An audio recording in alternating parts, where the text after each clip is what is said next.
It's always so exciting when it comes time for after the show in the office. Seems like it always includes a Bloody Mary. And now you got the best ones ever here for us? And it seems like you rarely wait till the show is over. It is 7:37 Eastern Time. Thank you, Rick. Oh, darn it. Okay. Glad to see you've got an early start. We're talking Bloody Marys this morning. An oldie, but certainly a goodie, and my favorite Sunday drink. This past week, the iconic drink celebrated its 75th birthday. Happy birthday, Bloody Mary. Still looking good, isn't it? Gavin Fitzgibbon is a bartender at the King Cole Bar in the St. Regis Hotel here in New York City, which has been making the cocktail since 1934. Yes. But the key here is you guys call it the Red Snapper. Yes, we do. Why? Well, the term Bloody Mary was not considered elegant enough for an establishment such as the St. Regis back in 1934.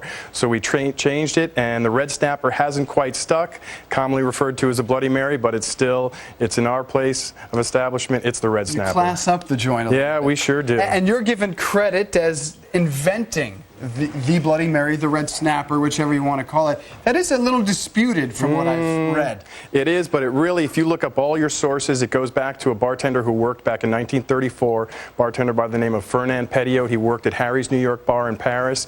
A gentleman, a Russian aristocrat at the time, invited him to come work at the St. Regis because he liked the bartender and he liked the drink, and it was at the St. Regis where they perfected it. Well, he's a good man. Yeah. And so are you for being here this morning to show us the perfect Bloody Mary. And why not get started? Absolutely. Now 7:38. Absolutely. We're going to mix one fresh right off the bat for you. So we're going to do with all the regular ingredients. We're going to do a shaker cup filled with ice here. Now, real quick, you do them one at a time. You one at a time. Don't do the mix and let it sit over there on the side like no. At work we do because just for volume purposes. Because we get a lot at a time. We're serving quite a bit this month, so we'll mix it up pretty much on a daily basis. And actually, when it sits for maybe a day, it even marries. Just kind of like lasagna after the second day. It kind of tastes a lot better. I recommend making them the night before. Yeah. So here we go with ice. We're going to do Belvedere. We're going to do about 2 ounces. Okay. Which is a pretty strong drink. That's what a lot of our guests like. I'm sure that's what people here in the Fox studio would like. Yeah, well, we'll see. That's how Reichmuth takes We'll see. A little Sacramento tomato juice here. We're going to do fresh lemon juice. Okay. All righty. Maybe about an ounce of that. About an ounce. That's a lot of lemon juice. And we got our spices here, our powdered spices. First, we're going to do a little celery salt, just about a pinch and a half. And we're going to do a little black pepper here, about a pinch, and then just a little small pinch of white pepper here.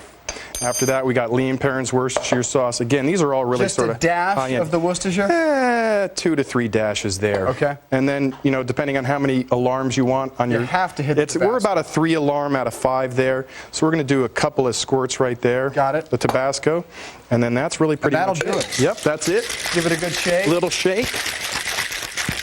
Now, my friend Clayton Morris and I are big fans of the Bloody Mary. Yeah. We like a little horseradish in ours. How do you feel about that at St. Regis? The original recipe calls for no horseradish in it, I'm afraid. I personally like horseradish in it. It adds sort of a little extra something to it. Somebody once said to me one time that if they liked horseradish in it, they would ask for cocktail sauce, which when you sort of think about it, it does. Yeah, nothing wrong with. I agree with you. We spoke about that earlier. So. Okay, since I can't drink this on air, I guess you can sample. And Rick Reichmuth is right here. Rick, did you try it? And of course. Yeah, Rick's ready to feel the thunder. What are you talking about? It was a tasty beverage. It was. That's what commercial breaks are for. He had the Shirley Temple version. His was a Shirley Temple. This is great. See ya. All right, take care, and that's what off camera is Thanks, for Rick. as well. Gavin Fitzgibbon, you can find him at the St. Regis Hotel, where you guys have a special Bloody Mary month there all October, right? Absolutely, and this Monday is Mayor Bloomberg has said that it's going to be Bloody Mary Day in New York City, and we've got a party there on Monday, and then we have a huge list of 15 different Bloody Marys from different chefs and cities. And here it is, Yeah. 15 different Bloody Mary recipes. Clayton's dream come true. Thank you, Monday, Gavin. I appreciate it. Monday at City Hall, a lot of work is going to get done. I can imagine that. I just put it out on Twitter asking people for what their secret ingredient is to make the perfect Bloody, because everybody has a different secret ingredient. Sometimes it's celery salt, sometimes it's horseradish, sometimes it's Clamato, sometimes tomato it's juice. Old Bay seasoning if you're from Maryland, a little Old Bay. Again, mine horseradish, and I like some olives in there. I've never seen Dave about to tear up like the way he wasn't able to drink this. I'm All so right, happy. Thanks, guys. Coming up here on the show, risky drivers.